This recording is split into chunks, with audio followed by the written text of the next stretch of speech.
Hello అందరికి welcome back to Chandana natural YouTube channel. ఈ రోజు అయితే మనం దొండకాయ ఫ్రై అయితే తయారు విధానం అయితే చూద్దాం. టేస్ట్ అయితే చాలా బాగుంటది. ఎంతమందికి దొండకాయ ఫ్రై అంటే ఇష్టమో కామెంట్ చేయండి. మై ఫేవరెట్ దొండకాయ ఫ్రై నాకైతే. ఇప్పుడైతే మనం తయారు విధానం అయితే చూద్దాం. ఫస్ట్ అయితే ఒక పాన్ పెట్టుకొని ఒక 3 స్పూన్స్ ఆయిల్ అయితే వేసుకొని పోపు దినుసులు అయితే వేసుకోవాలి. నెక్స్ట్ అయితే ఎండుమిర్చి కళ్యామాకు అయితే వేసుకొని ఫ్రై చేసుకోవాలి.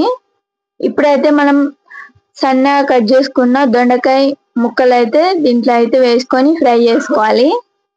ఇప్పుడైతే తగినంత పసుపు అయితే వేసుకోవాలి.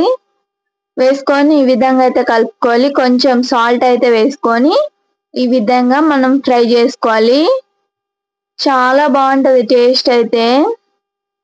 ఎంతమందికి దొండకాయ ఫ్రై అంటే ఇష్టమో కామెంట్ చేయండి. ఇప్పుడైతే మనం మూత పెట్టుకుందాం. ఇప్పుడైతే మనం మూత తీసి చూద్దాం. ఈ విధంగా మనకైతే ఫ్రై అయింది. మనమైతే చిన్నులపై కారం అయితే వేసుకోవాలి. ఈ వీడియో నేను యూట్యూబ్ లో అప్లోడ్ చేశాను, చూడని వాళ్ళు చూడండి.